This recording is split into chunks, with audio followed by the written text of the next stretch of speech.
trying to fix the hubs on the S14, and that went terribly wrong. So we're waiting for more parts to come in. But in the meantime, got this fan for the oil cooler because there's also a problem with the oil getting too hot. Very, very pretty.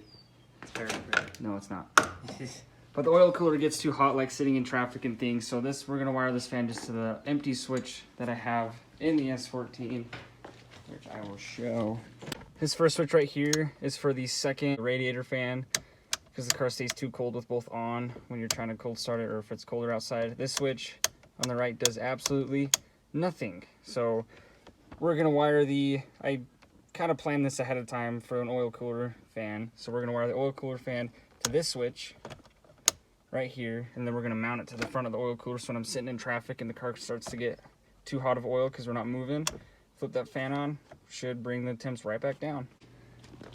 So because the fan sits so close to the washer fluid, we're gonna have to mount it as a push fan in the front like so, which we will figure out how to do that because that's gonna be a little confusing, but we'll figure it out. And we got to figure out what the polarity is. $25 fan off of Amazon that said it was a push and pull fan, so we just got to figure out what the polarity is and which way we need to go to make it push or pull. We figured out the polarity. Blue to power and black to ground is a pull fan. Then you swap it black to power, blue to ground, makes it a push fan. I guess it's got a push. And then they came with these little rubber squares. So when we set it on there, it's not like gonna rattle contact on contact, about like that. So we just gotta mount and wire it.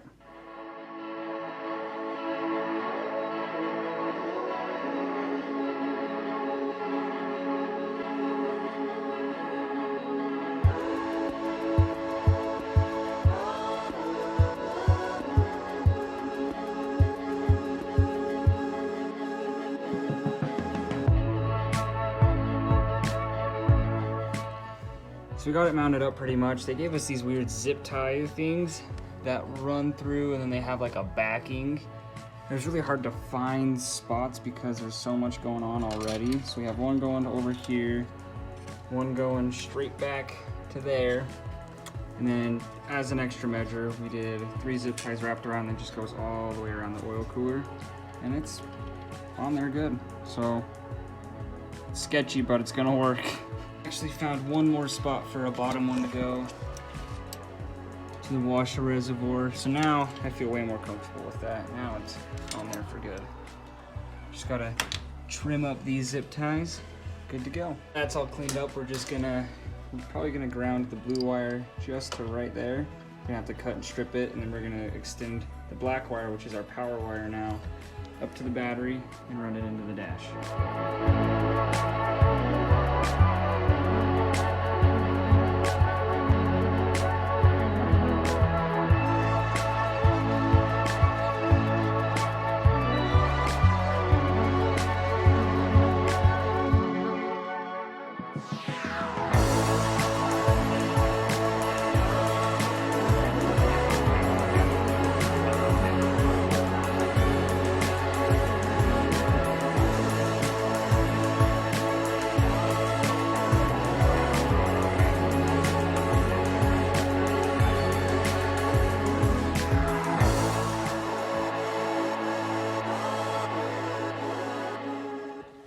So we finished it up, grounded that one right there, got the power wire running up, tucked under here, all the way down to the switch, and we got the wire coming out of the switch up to the battery with a 15 amp fuse, which we will mount in a second, but we're gonna double check if it works. Right, so we have them all wired up here. Disregard all of this. This is all of my hack job wiring. But, hear that? Light comes on. That fan's powerful.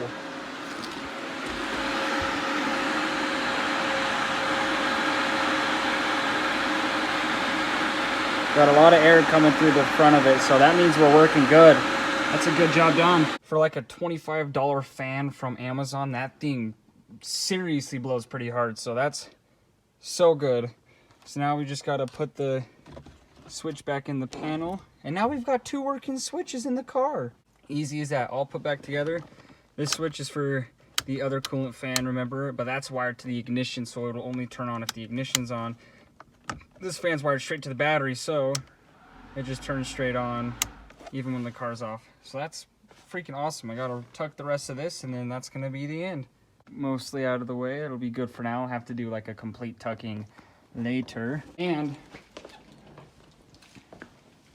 it looks good too. Like, that's wired on there pretty good. These are for these bumper lights. I gotta wire back together. A lot of wiring lately. But let's throw the bumper on and see how it looks with the bumper on real quick. Bumper fits on with plenty of clearance in there. We got way more than enough clearance. But I broke another one of these. That's the second one I've broken. So good thing I have extras. That's where we're gonna end off this video. Got the oil cooler fan all hooked up right. The switches all done in there. Now, if I'm sitting in traffic and it's hot outside, or if I'm driving the car kind of hard and the oil starts to heat up like it kind of tends to do, even with the aftermarket oil cooler and everything, I can flip a fan on and it'll cool right back down.